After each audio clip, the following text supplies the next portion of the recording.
We are mildly interesting guys, and we talk about some stuff. So welcome to the podcast, we call it Joel the Podcast. It's Alex and it's Alex, here for Joel the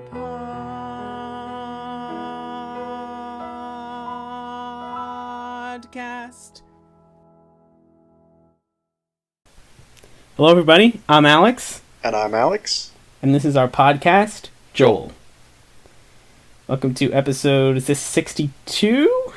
It is. I'm on fire. That's three in a row. It's like a very basic thing for me to be able to do, but I'm proud of it. So yeah, it's probably helped that we actually, the past 3 weeks have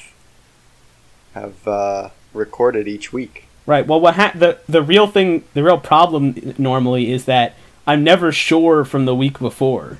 So the week before I'll be like, I don't really know what it is. Is it something like this? And maybe we come to a consensus, but it's never really solid in my mind. And so what happened was I listened to, I think it was episode 58 or 59 or whatever. Mm-hmm. And so from then on I had it like solid in my head, and now I can just add one to the previous week and I know I have a good idea. So I'm going to applaud myself for that. Thank you for applauding listeners as well. I know I can't hear you, obviously, but I know you're doing it. Yep. So we move on to me announcing that I no longer owe Nathan any money, and he does not owe me any money. Sorry that I kind of took that from you. I was just super proud of it. Not only did you pay me the money, you just won't let me say anymore that. Yeah, I'll let you say it again. I'll let you say I don't owe you any money next week. I just had to really get out in front of it this week, since I know all our listeners were worried about. That's like the number one thing on their minds throughout the week. So keeping track of. We're definitely this weekend gonna have to make some sort of bet just for the continued fun of that bit. Indeed, we will. So to our listeners, I don't really know if we've discussed, I know we mentioned it before, but I don't really know if we officially set a date or anything, but we will be podcasting quote unquote live together, this next episode. And like we said before, we're hoping to get Joel on the episode. No promises, but we're going to do our best. Yep. We have a plan in place, which I can say because I know Joel will never listen to this, so we're coming for you, Joel. All right. Yep. Also, never mind. I'm not going to say anything about that. All right. So I wanted to go to sports because I know the number 2 thing that the fans hang on every week is how well my fantasy team did, and I know that last week I left it open ended because the games were still going on when we were podcasting. And I said I thought I was going to lose, but I ended up winning. Let's all applaud again. Second applause break of the episode. It's only 2 minutes in, and you've already applauded twice for yourself. Well, I wouldn't, but it's just like in place of the listeners because I can't hear them. Because we know they're applauding. Because I know they are applauding. So right. But I did win. I said that my opponent had 3 players to my 2, and one of his players scored 0 points. Yikes. Not that he was injured or anything, he just didn't catch any passes.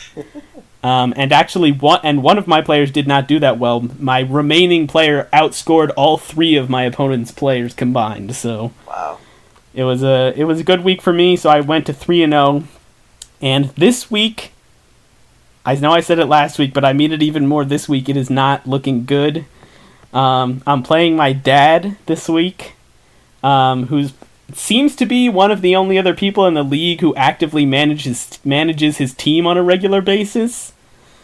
And we're down to tonight. I have a 5-point lead, and he has 1 player tonight, and all my players are done. So if his player gets more than 5 points, which is likely, he will win. So who's the player?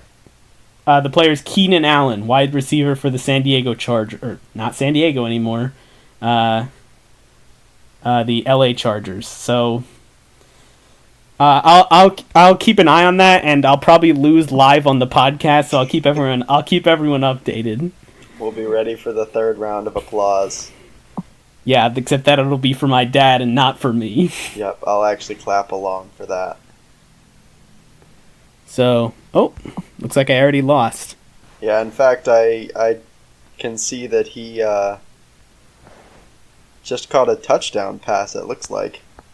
Yep, he has 10 points already. So, yeah, I lost already. That was extremely fast. The game started like 10 minutes ago, so... Good job, Alex's dad. Good job, Dad. Way to beat me. Yeah, it was really depressing because I was winning by like 40 points going into the Sunday night game, which I had one player in and he had two players in. And and we each had one wide receiver from the same team. From the Seahawks, and his wide receiver caught 2 touchdown passes and did way better than my wide receivers, so really sucked watching that game. But it was actually a really good football game, so I guess that part was a consolation prize, but anyway, that's enough about my fantasy team. In sports, the Eagles lost, which was expected but still sad, and the NBA championship finished last night, and the Lakers won the NBA Finals over the Heat 4-2. So congratulations to LeBron for his 4th championship, and to the Lakers for their who knows how many. They have a lot of championships. Too many championships. Good job for them. Yup. So... any other sports you wanted to talk about? No, I don't think so.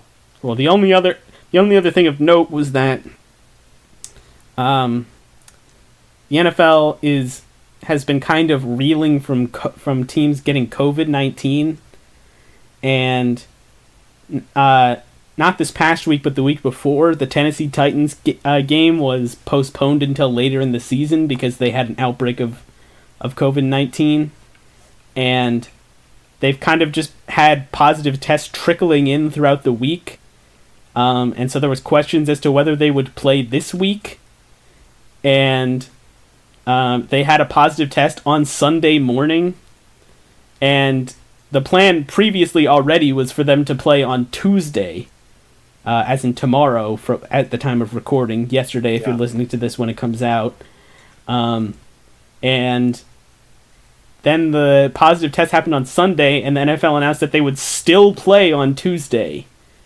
So as of right now, the Titans are scheduled with 22 people with COVID-19. Obviously, they won't be at the game. With 22 positive tests, they'll be playing against the Bills tomorrow. So COVID-19 is making its mark on the NFL, and it's not as easy to reschedule things as it is in the MLB. So... also, the Patriots missed their game this week.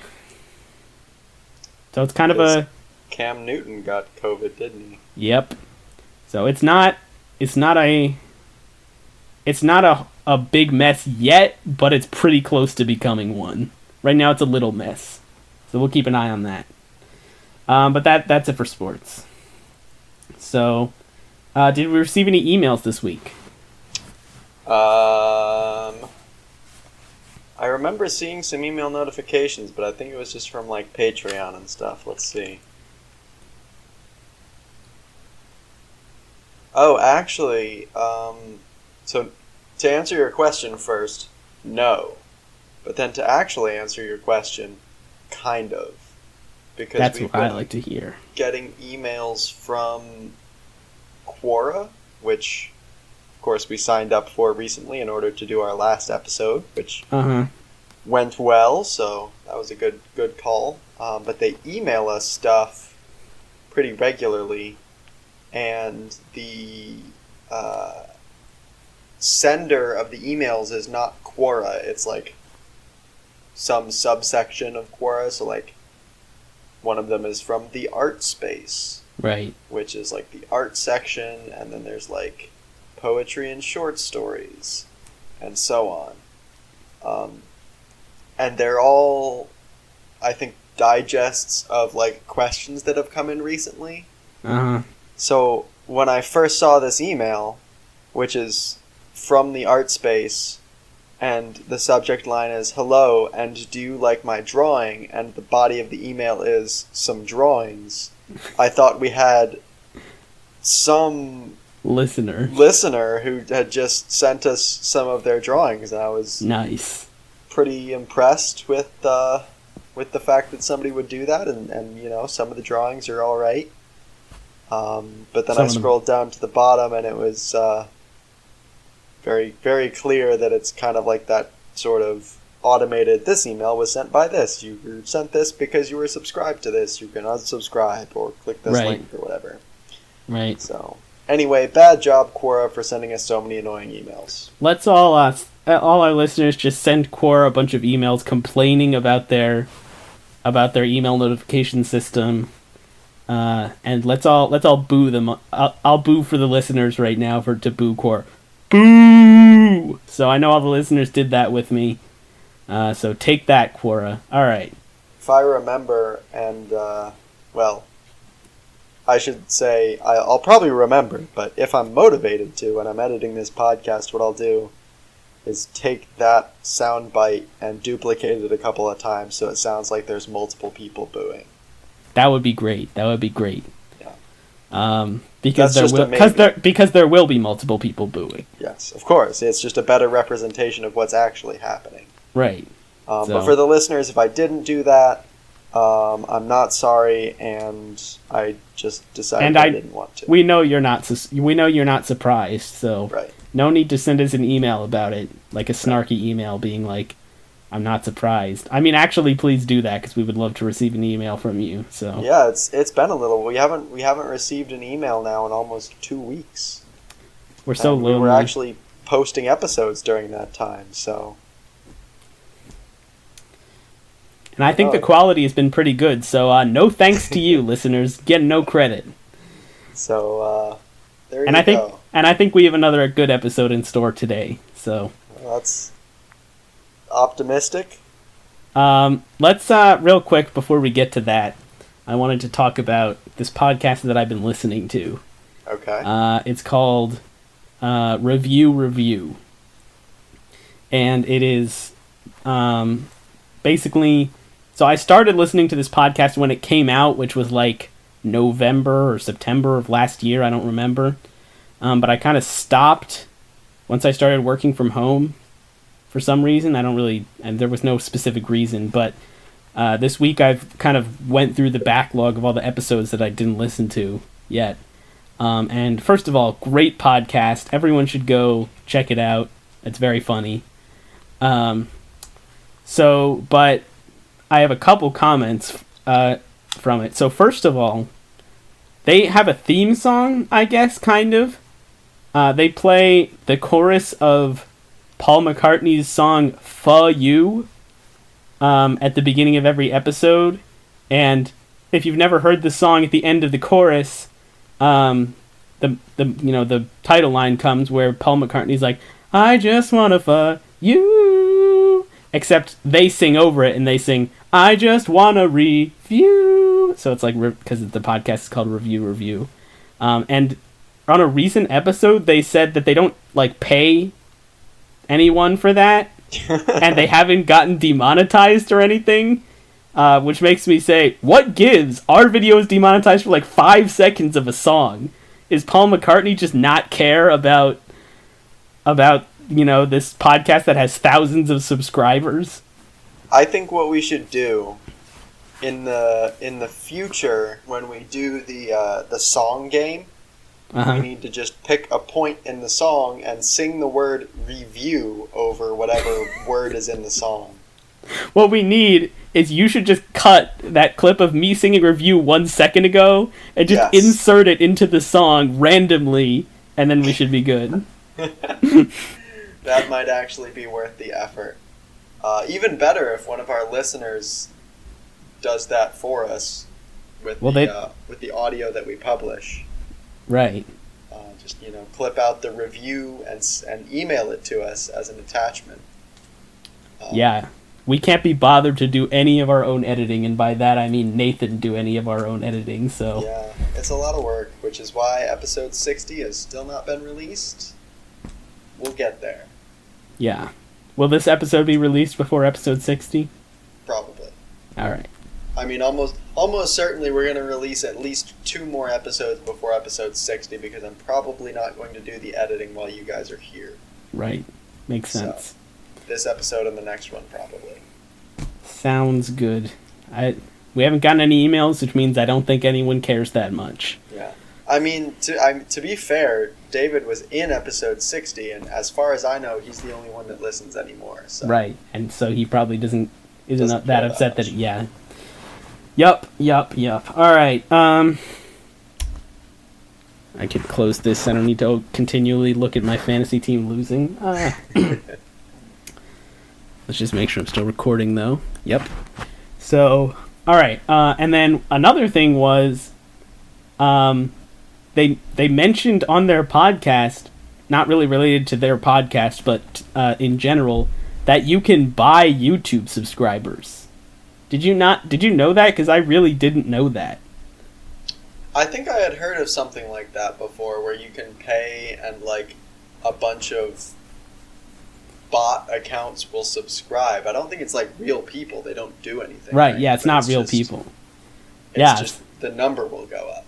Right, so right now we have 23 subscribers, so if we just like suddenly gain 1,000 subscribers exactly, I just want everyone to know that it's definitely not because we just bought subscribers. It's because a lot of people, found our podcast and are interested. So right, our last couple episodes were our breakout high quality content that were exactly what we needed to launch our channel, and all of a sudden we're famous. Yep. So congratulations listeners, you were here first. Yes. If we ever do get popular and start, getting some sort of, I don't know, compensation for our podcast, maybe money, but I feel like it would be something else, because... Maybe money, but more likely just favors. Right. We will certainly remember you, our first few listeners, as we take advantage of all of that ourselves. Yes, and give you no credit. Yes. Cool, let's move on to our topic for today. Yes, so... exciting. Basically, what we're doing today is earlier when Nathan said that we got no emails, he meant that we got no emails except these 8 advice requests that we're going to read today. If we have time, we might read less than 8. But so we got some 8 extremely real advice requests, and we are going to go through and provide our extremely qualified insight on those today. And hopefully we'll be funny about it too. So I guess without further ado, I guess we should just get started. Do you want to read the first one, or do you want me to read the first one? Sure, I'll read the first one here. So, of course, these are all... obviously, everyone who sent in their email sent us maybe 2,000-3,000 words each. Right, we kind of pared it down. So we've cut it down to just, I think, the critical points here, and maybe paraphrase some things. So if you're the listener who sent this in and you're upset that we left out a critical detail or changed something too much, just go ahead and email us again at our email, which you can find on our website, which is alexandalex@joelthepodcast.github.io/alexandalex@joelthepodcast.website. Yep. And we'll be giving all of these people fake names to preserve their anonymity. So this first one that you're about to read, I've decided that this person's name is Erna Dank. All right. That person has emailed us. You have to say their name. Erna Dank? Yeah, that's right. Yep. Okay. All right. Erna Dank has emailed us and says, I share a birthday with my friend Dan. Dan? This year, on our birthday, Dan invited me and a few of our other mutual friends out to dinner, socially distanced carry-out, of course. And at first we were having a great time. However, about an hour into the event, I realized that no one actually realized it was my birthday as well as Dan's. It seemed awkward to say something at the time, but it's been 4 months and I can't let it go. Do I tell my friends? Well, first of all, I feel like this is extremely targeted because I realized like 3 days ago that I forgot your birthday again for the second year in a row. And I feel like you're just calling me out. I mean, obviously you didn't make up this email. This is a real email from a real person, not named Erna Dank, but that's what we're calling him or her. So first of all, happy birthday, and I apologize for that. Thanks. I was actually going to make kind of a big deal on the last episode about something amazing happening on October 1st, just to make you remember it was my birthday, but then I was going to tell you, no, it was the release of Minecraft Steve for Smash, which I don't think we mentioned last week, but we should have, because that's the best sports news that's ever been on this podcast. Right. Also, he hasn't been released yet, just announced, but... Announced. Sure, whatever. Anyway. Getting back to this question, I'm curious to hear your first thoughts. My first thought is suck it up. Erna. I mean, if you... Okay. Here's what I think. If on the day you had said, hey guys, it's my birthday too, whatever, that would be fine, right? But now that you've waited 4 months, I think it's a little too late for you to say, hey guys, my birthday was 4 months ago and you completely forgot it. I think you are just a little, overthinking it at this point. You just need to move on and suck it up. So that's my initial thought. What do you think? I agree with that. Chances are at this point, if you call them out on it, they're not really going to remember it at all, right? You could say oh, it was the same time as Dan's, and they'd be like, oh yeah, we all did a thing for that. Right. But, clearly, nobody's actually thinking about this anymore except you, as evidenced by the fact that you've emailed us this question 4 months later. Right. For maximum effectiveness, you need to call them out right away, which, maybe it feels awkward if it's an hour into the event and you're like, hey, it's my birthday. Right, yeah. It feels awkward then, but it's 1,000 times better than 4 months later being like, this is a little thing, guys. I'm sorry to bring it up. But it was my birthday 4 months ago, same day as Dan, and none of you mentioned it. You only mentioned Dan's birthday. They'd be like, you didn't mention this for 4 months? Why didn't you just say something 4 months ago? That would have been the reasonable thing to do. So yeah, that's a good question, Erna. Sorry for getting your name wrong again, even though I made it up. Your fake made up name that we assigned you literally 2 minutes ago. Alex keeps screwing it up. Right, and so that is a good question. So thank you for that, and hopefully all the rest of these questions will keep up that good quality. So we shall see. All right, I've got a question from another woman here. What's her name? Just a second, I realized that as I was typing out these questions, I seem to have... When you say typing out, you mean, reading in the summary form. Right, the summary form. I seem to have summarized each moderately long period of time as 4 months, so I wanted to switch it up a little bit. Nice. All right. Anyway, this next caller is named... That's it. All right. Says, every day I walk past a frozen yogurt shop on my way home from work. I'm on a diet, so it's really tough having to walk past, especially when I'm hungry. The problem is there's no convenient way to get there without walking past. What should I do? Should I go 10 minutes out of my way just to avoid it? Should I give in and just have some to satisfy my craving? Or should I just suck it up and keep walking past? This is an interesting question, and I feel especially unqualified to answer it because I think the right answer is not eat yogurt every day, eat the frozen yogurt. However, I think that's exactly what I would do in this situation. Nice. Right. So actually, so that's interesting you bring that up because I interpreted question answer there to mean like, should I just eat it once and then hopefully I'll be satisfied for some amount of time? So it's not like they're eating it every day. Oh, so I would be even worse. Yeah, you would just be like 300 pounds at this point. Yeah.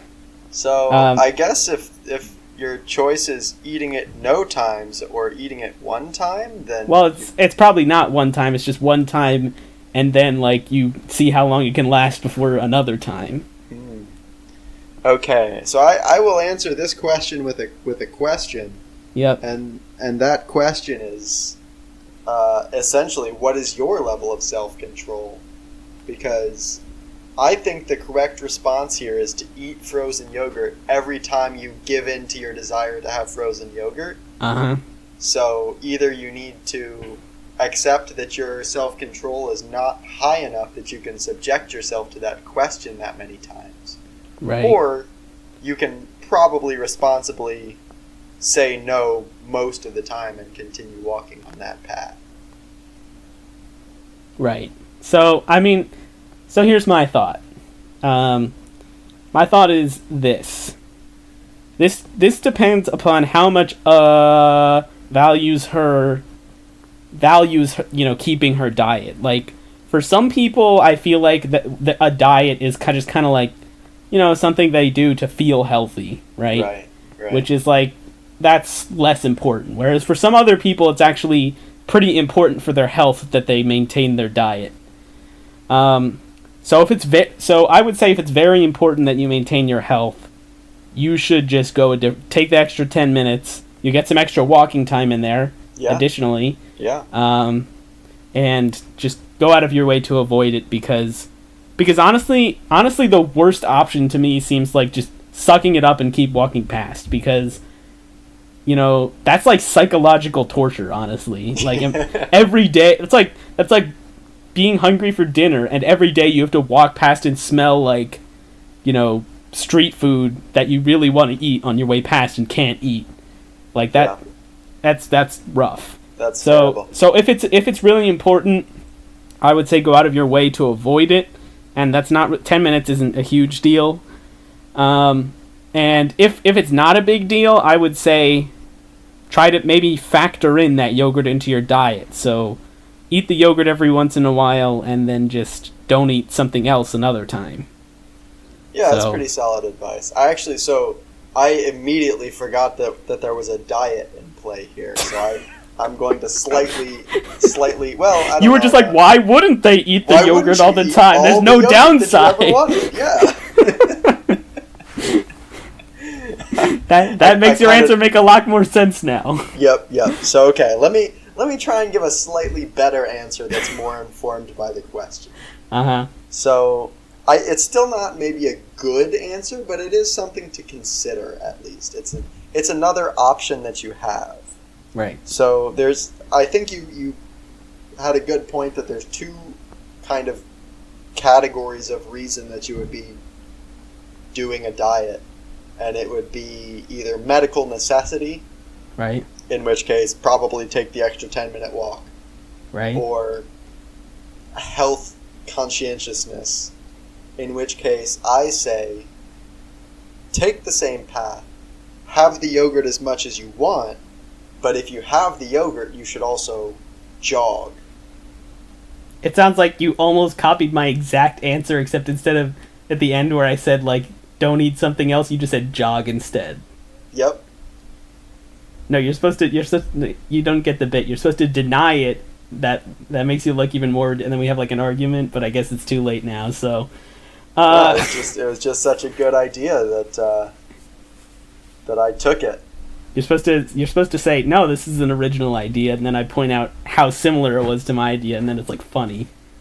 But I guess now we can't do that. So, All right. Thanks for the question.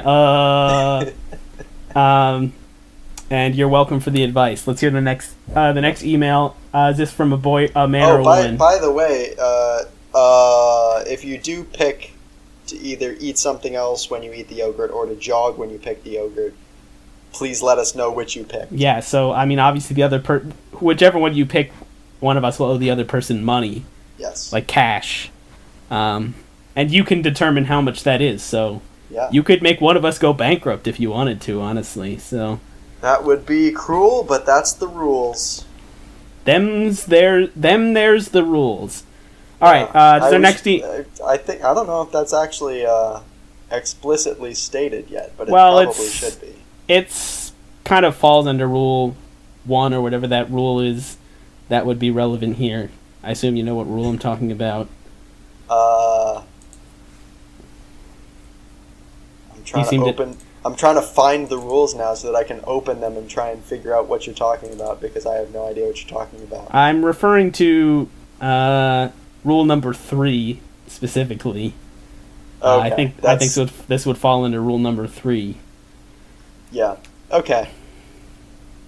Fair enough. So it turns out that we were on top of it all along. Anyway, go ahead. This next question is also from a woman. We seem to be all right. biased. This woman's name is Bark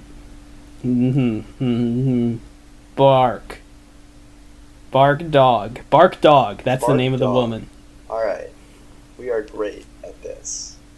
All right. Bark Dog says, I recently graduated and have spent the whole summer trying. Congratulations, Bark. Sorry to interrupt. Congratulations, Bark. Good job. Continue. Good job, Bark. I recently graduated, spent the whole summer trying to get a job.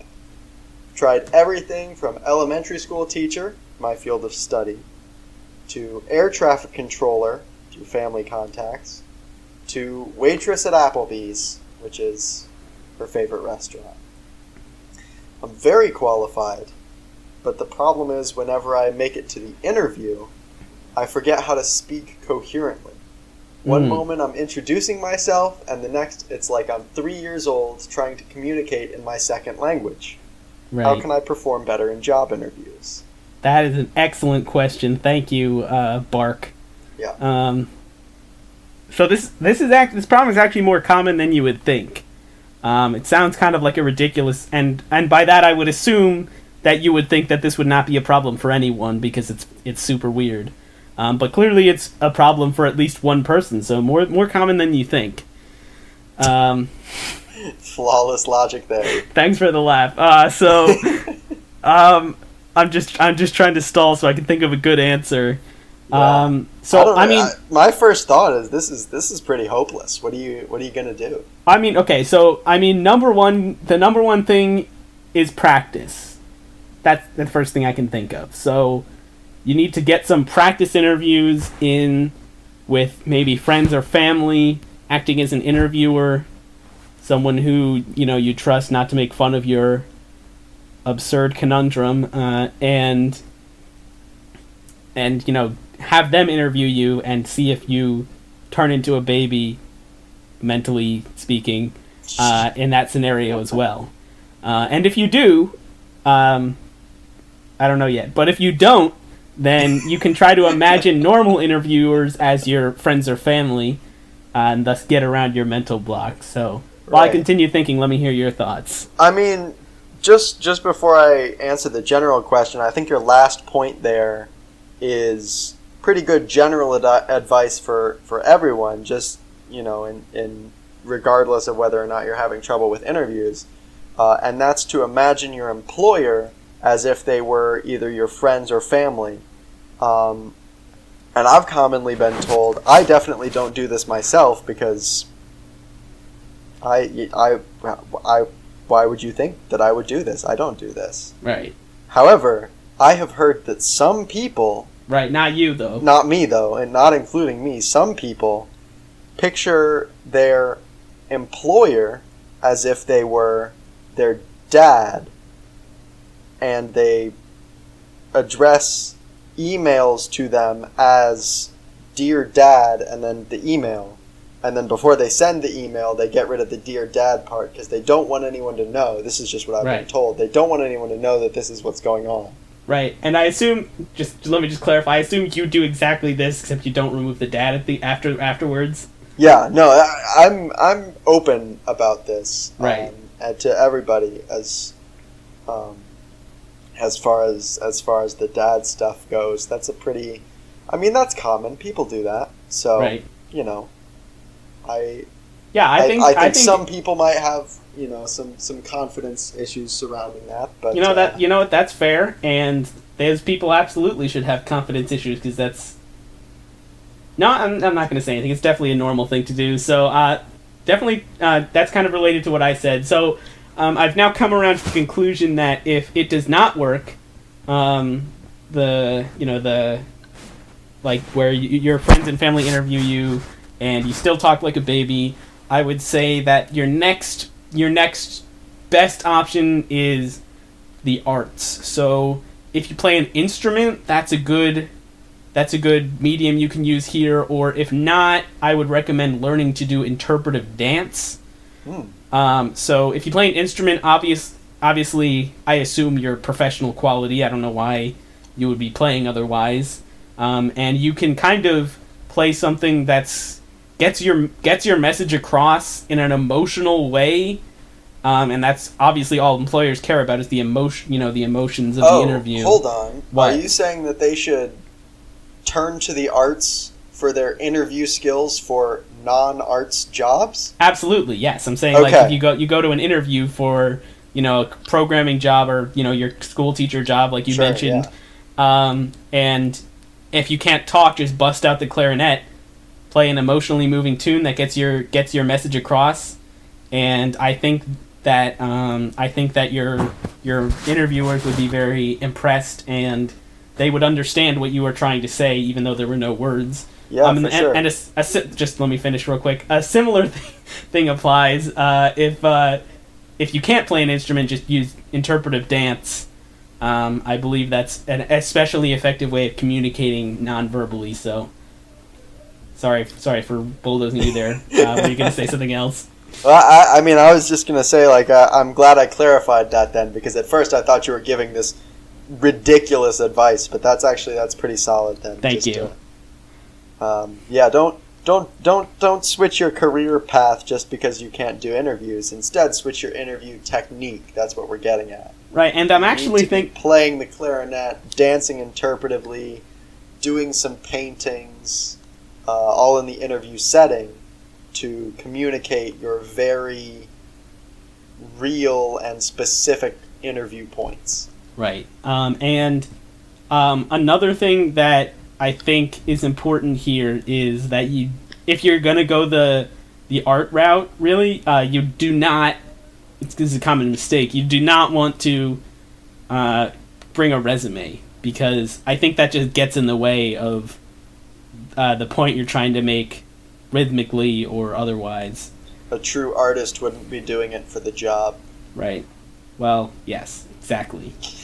And even if you are just doing it for the job, you have to pretend that you're not, so. Right. Otherwise all your interviewer is just going to call you a sellout, and they would be right, so. Yep. Can't even blame them. Instead, make them not call you a sellout so that you don't have to tell them that they were right. Right. Alrighty. Let's get to the next question. Unless you have anything else to add for that one. No, I think we really nailed it. I agree. Yeah. Alright, so this question comes to us. Wow, another lady. We're getting a lot of ladies emailing the podcast. What's her name? Crest. Thank you. Alright, this Crest says, last week, my boyfriend and Crest, please don't sue us. This is someone named Crest. This is not in any way related to your brand. Alright. Last week, my boyfriend and I went to see a movie. It was great. We both enjoyed it. But afterwards, something weird happened. I got up to leave, and my boyfriend didn't get up. He just sat there watching the credits. I was like, come on, honey, let's go. But he just kept sitting there. He said, no, let's wait a second. I want to watch the credits. These people worked hard on the movie. I just kind of stood there stunned until he got up and we left. So my question is, should I leave him as soon as possible, or should I at least give him the courtesy of breaking up with him first?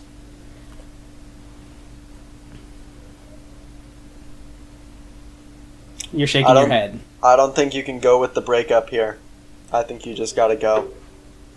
Yeah, so I'm realizing in retrospect, I didn't think of this the first time I read this, but it may be helpful to know how long the two of them have been together. And I'm thinking that because if you've been together for years, and presumably this is not the first movie you've seen together, meaning this would be like new behavior. Right. In that case, I would say you would want to get out of there as fast as possible, because this is an issue that can kind of manifest itself extremely suddenly and quickly, and as at the first signs of not everyone even gets like time to escape before it's too late. It's incredibly tragic. Right. So the fact that you're given this kind of warning would be helpful. Now, if this is like one of the earlier dates, I would then say that you would have the opportunity to break up with them, just because their hold on you isn't as strong at this point.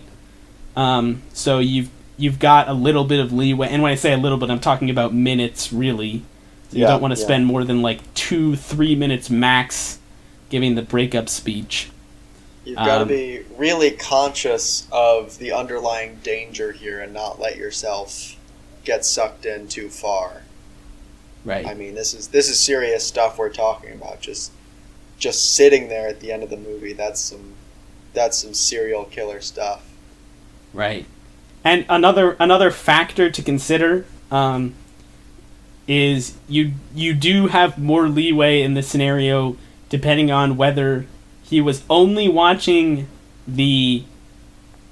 I don't actually know if there's a technical term for this, but like, you know how when the movie ends, there's like some credits where they just show like the actors, and it's just kind of like in like an animated scene or something that's like the theme of the movie, and then after that it just cuts to the scrolling credits. Do you know what I'm talking about? I do, yeah. I don't know if that's a universal thing, but...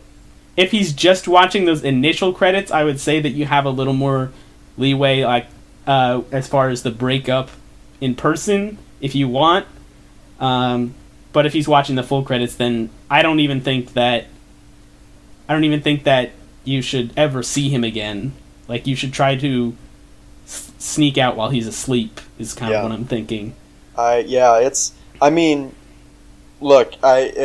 great, I think, that you, as I'm sure are a dedicated listener, so much so that you would like that you had sent us this question and are looking for our opinion.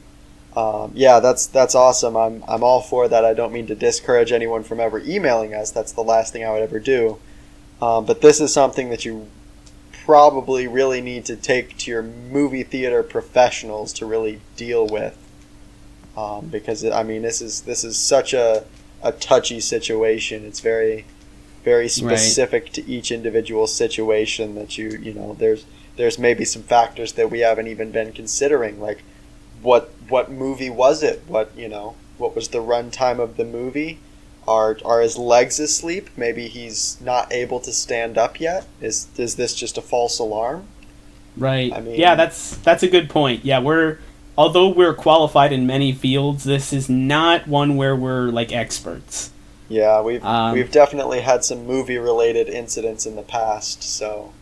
Right, so definitely it's possible this may be a redeemable situation like you mentioned, but unless you have quick access to someone who would be able to tell you that, I would say better safe than sorry, and just... Absolutely. Just kind of get out of there as soon as you can safely do so.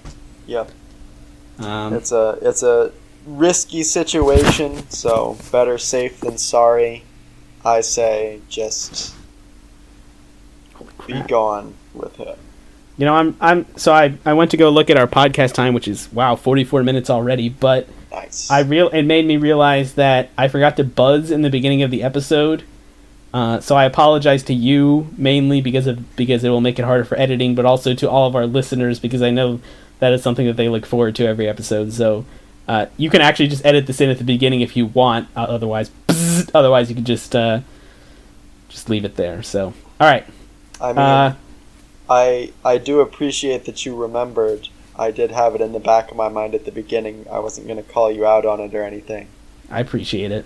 Unfortunately, now that you've buzzed somewhere in the middle, this episode is going to be literally impossible to edit. It's just going to be... If this is a huge audio train wreck, blame Alex. It's going to be you starting at the beginning like normal, but it's just me starting where I just buzzed. Yep. So it's just me saying this all the while you're talking about like my fantasy team or clapping for me or whatever. So it's good that right before you did that you said that we were 44 minutes in, because now you need to speak for 44 minutes after we wrap up. I'll see if I can remember at any given moment what was happening 44 minutes ago and try to speak to that. That's what we're gonna have to do. All right.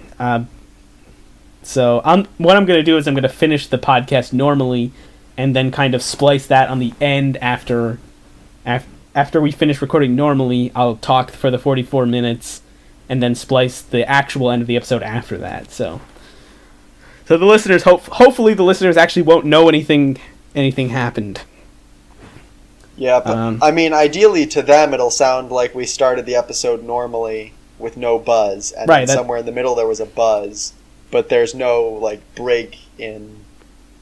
Right, it won't sound like I just talked for 30 minutes, then went back and talked for 40 more minutes as if it was, like, an hour ago. Right. They won't know any of that except for the fact that we're just saying it all right now. So. Right, that's the goal, and let me tell you, if this sounds like a normal episode after all of that... I'm applauding Nathan. Editing master. I'm applauding him. I know all the listeners are applauding you as well, so... Yes. All right, let's hear the next question, man or woman. Finally, we got a question from a man. All right, this question comes to us from Snowy Woodson. Snowy Woodson. Snowy Woodson is having a very, I don't know, I feel like this is a somewhat unique issue. Uh-huh. But it did speak to me on a personal level. Right. As hopefully you will soon see. So Snowy Woodson says, he really cuts right to the chase immediately. What's the best way to get started in a new hobby that doesn't involve peeing on things? All of my previous hobbies, including board games, playing the violin, and cooking classic American comfort foods, all involve peeing on things, obviously. Right. But I've recently been told by a doctor that I need to limit the amount that I pee recreationally. Right. Please help me find a new hobby that is pee-free. Love, Snowy Woodson. He didn't actually write that end bit. I think he would have if he'd have known. He's obviously in love with us, so yes. I think it's fair for you to add that. So this is a great question. Thank you, Snowy. And I would like to say that, first of all, obviously I am a medical professional, so I question your doctor's diagnosis that you need to pee less. I mean, no, less recreationally. He can still pee the same amount. Just less of it has to be for recreation. Why would it matter whether it's recreational or professional? I'm not a doctor. Right, and I am, which is why I'm telling you that I think his doctor is of questionable authority here. Wow. Okay. I mean, so there are situations. Let me get this out of the way. There are situations where you could be required to pee less recreationally. Yes. But it's pretty rare. So, I mean, unless he's visiting a foreign country regularly, like in East Asia, or whether if he's drinking a lot of water, I would say this may be and a what valid. Are the odds, right? I mean, yeah, that's what I'm saying. It's pretty unlikely. So, yeah. Unless you're in one of those two situations, I would say get a second opinion. And here is your second opinion. You can pee as much as you want. So go do whatever your normal hobbies are. I definitely feel that we are qualified to override medical advice based on with our own medical advice. Right. I feel like you're leaving out that this is real medical advice. This is real medical advice. Right. So, however, it's not legal advice, so you can't sue us. Right. We're not your lawyer, unless you pay us. So, send us an email. But I feel like it may be worth the exercise in just answering this question as if it were the case that he shouldn't pee recreationally anyway. Yeah. I mean, just in case, right? Just in case, and also maybe it'll be useful for someone else listening. That's true, yeah. If any of our other listeners have this issue, probably keep it to yourself. That's medical information. We wouldn't want to encroach on anything that you weren't willingly sharing with us. So right. All right. So why don't you, before we come up with some new hobbies, read off the hobbies that he said he was doing that involved a lot of peeing. Right. Yeah. So mentioned here are board games, playing the violin, and cooking classic American comfort foods. And actually, since this is just the summary, I guess I can get a little bit more in depth, specifically with the board games. He called out Payday. I don't know if you're familiar with Payday. I am not. Risk, but only the version that takes place on the moon, Lunar Risk. Yep. And also the precursor to Monopoly. I'm trying to remember. I think it's called the Landlord game. I don't have his email pulled up, so I'm just searching for it right now to make sure. Right. Okay. That's actually some pretty good information. So first of all, I'll say this. You say cook, Snowy. You said that cooking was one of your hobbies, and obviously you mentioned classic American fare, which involves a lot of peeing. But there are a lot of dishes you can cook that don't involve any peeing. In general, they kind of tend to be less flavorful, obviously. Right. But I would say take a Google at those, and that is certainly something you can look at, because obviously some people are allergic to pee. So do you have any favorite recipes that you've tried recently that don't involve any pee? Well, I'm not much of a cook, so most of what I do involves pee. Okay. But my mom is a pretty good cook, and she makes a great shrimp fried rice. And I know that normally has pea in it, but she uses egg instead, because she just likes to be adventurous in that way. So yeah. I would say that's one of my top ones, as well as a classic really is orange juice. You can make that without any pee, if you want. And of course, if you go to any restaurant, of course they're going to have the non-pee option of like a salad. So that's kind of a more boring one, but you can do that as well. Yeah. If you're after the excitement and the flavor in your dishes, I gotta be honest, there's really nothing I can do for you. But as far as the simplicity, I can recommend, if you go to the grocery store, chances are you will be able to find these big bags of frozen ravioli, and you just boil some water and toss it in, and it takes like 5 minutes to cook. Sorry, and you don't pee on it? And you don't have to pee on it. I mean, you can, I guess, but typically, I think traditionally, actually, you would not. Wow, I've actually never heard of that. That's pretty cool. Yeah, obviously what, the kind of Americanized version would definitely involve a healthy amount of pee. Right. Okay, so that's cooking. Board game wise, there's honestly not a lot of options without pee. Right. There are a few games you can get with reduced pee. Like I think Original Risk, like you said you played Lunar Risk, I think Original Risk has some pee, but it's like not nearly as much as most games. So you can still reduce your amount with that. And I think there are some card games, especially like Egyptian rat screw.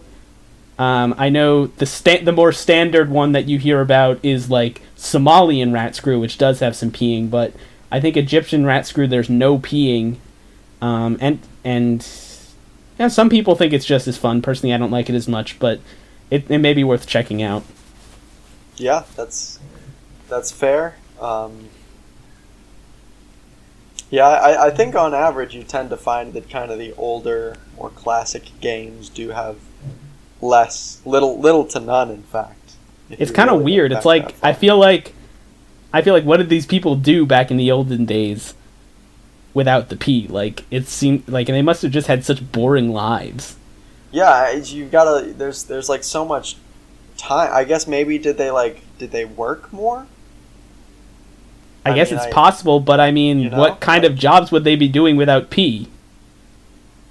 Yeah, no, it's kind of weird. If you're a historian, I was just about to say that. If you're a historian, shoot us an email.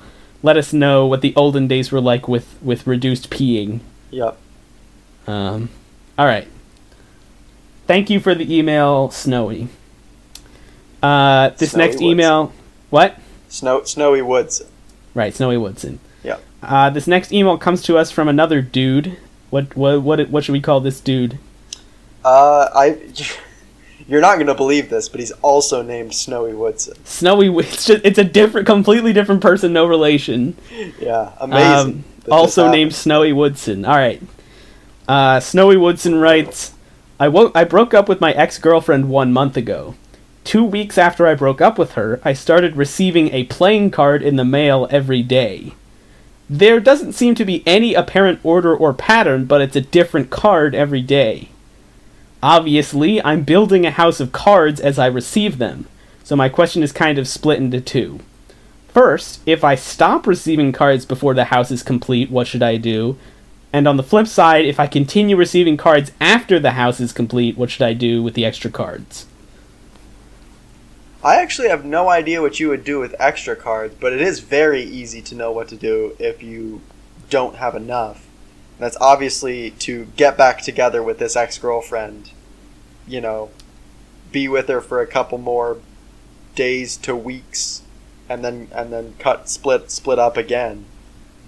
Chances are that she's going to go back to sending cards. Now, it's not if you follow through with this, it's not a guarantee, of course, that all of the cards you get the second time around will be different cards from the ones you got the first time around. Mm-hmm. But since you're just building a house of cards, I think there are some ways. Obviously, it's not ideal, but there are some ways to get around the duplicate card issues that you would have. Right. So that's a pretty good piece of advice. My initial thoughts actually went towards just dating someone else, and then immediately breaking up for a similar effect. So, do you think it would be more or less likely that a different person would give you non-unique cards? Well, the thing is, I feel like it depends, right? Because a different person's not going to know what cards you've already received. Yeah. So whether they give you new cards is going to be pretty much just random. Whereas if you get back together with your ex, they already know which cards you received. So depending upon the person, they may actually be more or less likely to give you unique cards, or on the flip side, the same cards again. That's true. So you got to kind of know your ex for the answer to that question. As to whether you roll the dice and go for it again, or take your chances with someone new. Right, and actually, that's a good point. I think one of the ways you can make this decision is by rolling dice. So I would say definitely look into that. So that brings us to what happens if you receive additional cards once the house is complete, which obviously is a much tougher question. Yeah. So let me ask you this before you give your answer. What's your confidence level on a second house? Because I know that's pretty unorthodox, but it's looking like it might be a pretty good option here. So what do you think about that? Yeah, that's actually what I was getting started with saying. I think the second house is inherently a risky move. Like, there's no Right. getting around that. If you start the second house, Mm-hmm. you're in it all over again, right? There's no way to be sure that you're not going to get 2 cards in and then just bam, nothing. And that would be devastating. Right. However, if you do get a second house completely built, this might actually not be a widely known fact. I tend to think of it kind of as like, everyone knows this, but obviously we've had some pretty, specialized experiences since becoming podcast hosts that I think I've gotten out of touch with the level of knowledge that normal people have. Right. Anyway, if you do manage to complete the second house, and here's why you might want to go for it, you will receive $10 million from the U.S. government. That's on top of the amount that you received from completing the first house, right? Yeah, no, for sure. You get your $1.25 from the first house. Right. Everyone knows that. Yeah. But the second house nets you $10 million. So in that case, I actually think this is sounding like a better and better idea, because if you start building the second house and then stop receiving cards before it's complete, then you're really just back in the first scenario, which we already kind of laid out the solutions to. Right. So that's actually an interesting point, because I did forget about that, about the $10 million grant, but there's really one problem actually, which is that obviously when you report the completed second house and the inspectors come out, they may check the manufacturer of your cards, which is something you cannot check yourself, right? Right. And if there's, duplicates, then you actually owe the government $10 million. So while this is, I do see what you're getting at with the whole, just continue. I mean, the strategy our argument was kind of leading up to is to just keep breaking up with people to get more cards and build the second house. But you really are running the risk of, accidentally getting duplicate manufacturers, especially if you go back to the same person multiple times. So, not to mention all the emotional devastation throughout this entire process. Right. I mean, I feel like that was kind of implied. Sure. So, right. So, given that, there is actually another option, which is I know you're gonna call me crazy for saying this, but it's to just not make another house and do nothing with the cards. And I would say that while this is kind of an unorthodox move, you will save yourself some more emotional trauma, and you will not risk any fines from the government for duplicate manufacturers. And hopefully, if you're lucky, you'll still get the first $1.50 from the first house. So it is at least something to consider, even if it's not something you would necessarily think about as your first option. Yeah, certainly more risk, but a decent reward. I don't know if I can fully endorse doing nothing with the cards. I think at the very least, if you're not building a second house, you should probably mail them to someone else. No, I get that. That's fair. Yeah, I can see why someone would choose to do that. Right. I guess is what I'm getting at. So yeah, I understand. That's understandable. Yeah. So, Snowy Woodson, also Snowy Woodson, cards. Maybe. Never mind. There you go, Snowy. There's your answer. Yep. All right. You're welcome. Let's hear the next. Is this from a man or a woman?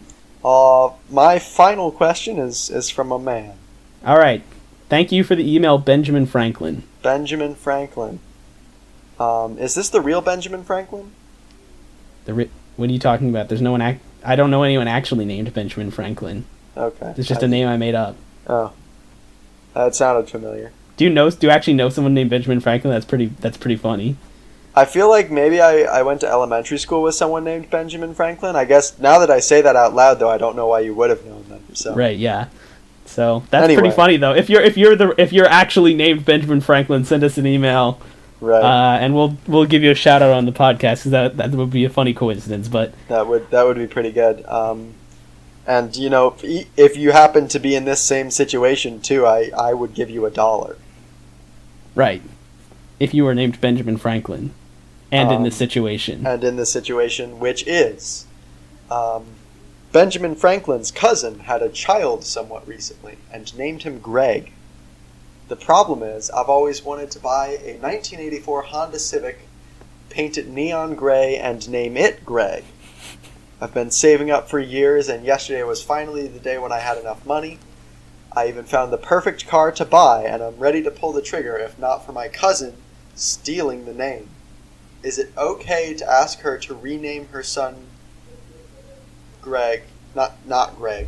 The son is named Greg, but right. Rename it to something besides Greg. Right. So that Car Greg will be the only Greg at family gatherings, and it will get the respect it deserves. Also, Benjamin Franklin notes that my cousin's son is 14. Right. Okay, so I actually got lost for a minute in there, so let me summarize and see if I got the correct situation. Yeah. So Benjamin Franklin wants to buy a car, painted neon gray, and name it Greg. Yes. And the problem is that they have a cousin who has a son also named Greg. Correct. Who's 14. Yes. And he wants to know if he should ask his cousin to rename his son so that his car will be the only one named Greg. Correct. And my actual first thought here is, what's the alternative? I don't actually see any option.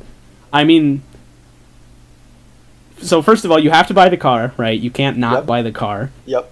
You have to name it Greg. That's obviously non-negotiable. So that really only leaves us with, I can only think of two options. One is obviously to ask your cousin to rename their son, which is what we're discussing here. Yep. And the other one that I guess there's three options. Option number 2 is to kill Greg, the person, which would put you in the clear. And option number 3 is to leave your family and change your name and move somewhere else. And hope that you don't meet someone named Greg. That's an interesting alternative, yeah.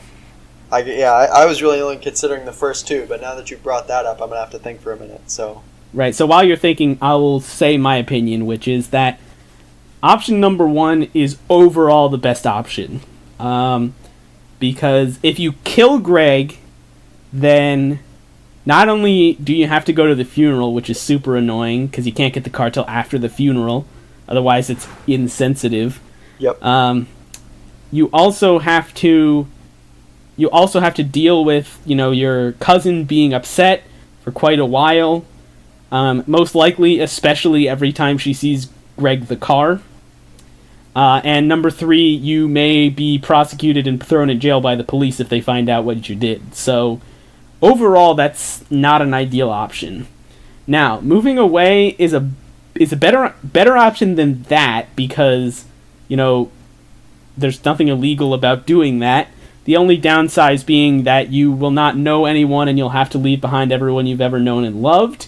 And also that you still may end up knowing someone named Greg, and you'll just end up in the exact same situation that you started in, except, like I said, you'll leave behind everyone you know and love. So, while that is better than killing Greg, the person, I would say that's not ideal. So that leaves me with the option of asking your cousin to rename her son. I assume the cousin is a her. I don't know if that was actually stated. Yep, it was. It was. Okay, so as the best option, and then if she refuses, then you kind of have no choice but to resort to one of the other two options. Yeah, I mean, the thing that you could hurt by asking is from that moment on, your cousin will probably then be confused about what her son's name is, because there's two cases. Either she does rename her son or she doesn't rename her son. And either way, there are 2 possible names that the son could be called afterwards, either Greg or whatever the replacement name is. Right. And it doesn't matter which one you pick. Just the fact that there's now 2 possible names following the question is going to confuse her. And maybe even the son if it's a really extreme case. Right, and actually that's a good point that I didn't consider, because if God forbid, obviously, she ever did refer to her son as Greg, or anyone else did, you would have a real problem. So that's definitely a good point. I think you had another point. Did you have another point? Yeah, so I wanted to bring that up as kind of a reason why I think the other options are worth pursuing. And when, in my mind initially it was either ask her to rename her son or kill the son. Right. And, as risky as it might be to ask her to rename the son, I think killing the son is just the worst option there can be. But since you did bring up moving away, I don't know, that's kind of my lean right now, to be honest. You've got to take your chances that you won't meet another person named Greg. So let me ask you this: would you ask the cousin to rename the son first, and if she says no, move, or would you just say it's not worth all the drama? I'm just gonna move and hope for the best. As a non-confrontational person, I think I would just move. Right. However, I do see the value in asking first. Right. Right. Yeah. So maybe you don't really like your cousin, especially if you've had this resentment for years about her son being named Greg, which is rightfully your car's name, of course. Right, and if you don't like your cousin, the killing may actually be a viable option, so... Or even just the psychological annoyance of not knowing her son's name anymore. Right, okay, so yeah, I see where you're coming from. And I actually didn't even consider that they might not like the cousin. Yeah. But that's a good point, so... I think that's maybe unlikely, otherwise they wouldn't have felt the need to send the question in, but I mean, it's, right. For others out there, if that happens to be your situation instead, there's just another thing to think about. There you go. Yep. Okay. Yep. I think that's fair advice. So thanks for the question, Benjamin Franklin, and we'll move on to the last question, which it's not specified in the question whether this person is a man or a woman. So give me any name at all. Oh, okay. Just to keep things gender neutral, then I guess let's go with 524. Okay, 524 writes, I was making brownies last week, and my oven started shaking and emitting loud noises while they were baking.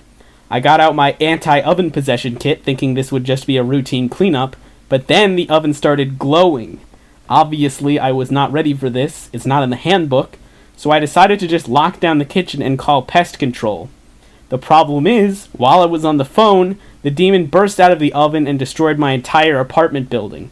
So the question is, can I come live with you? I need a place to crash for a few nights while I get back on my feet, and my cousin Benjamin Franklin isn't returning my calls.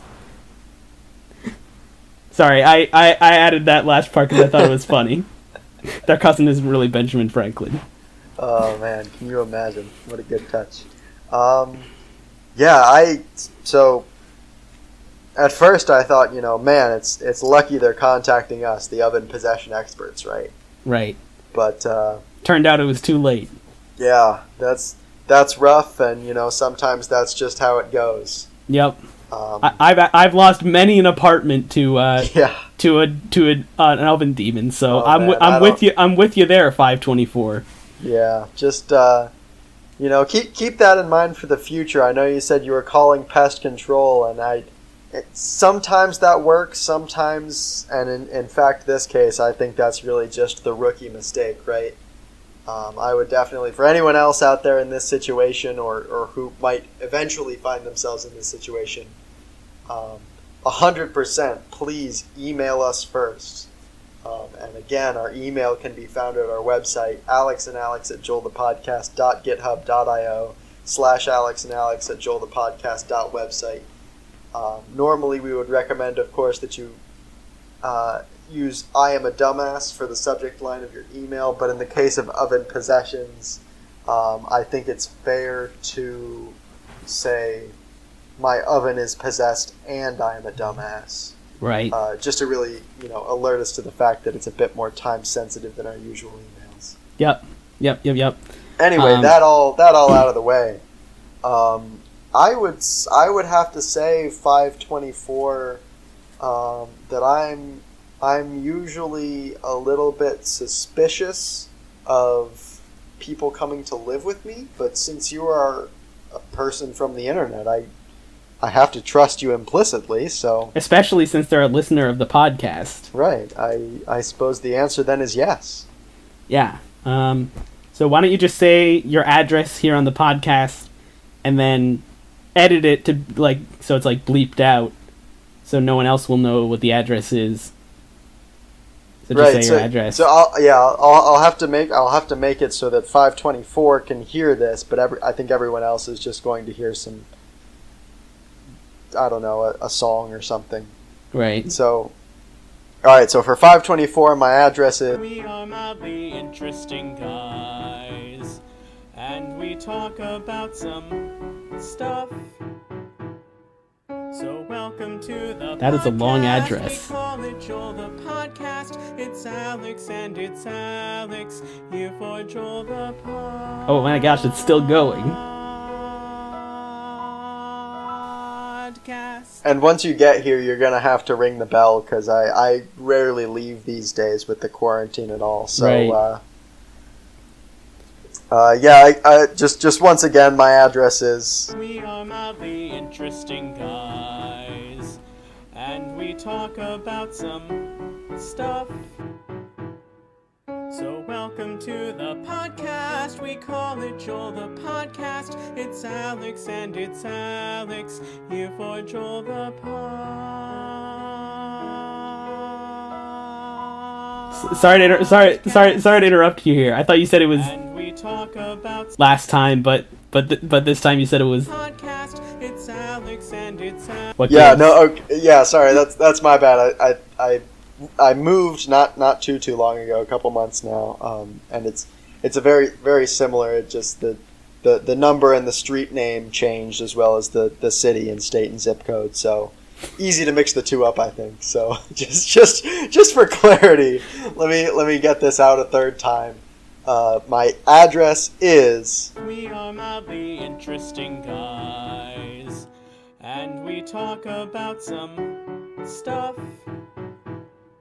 So welcome to the podcast, we call it Joel the Podcast. It's Alex and it's Alex, here for Joel the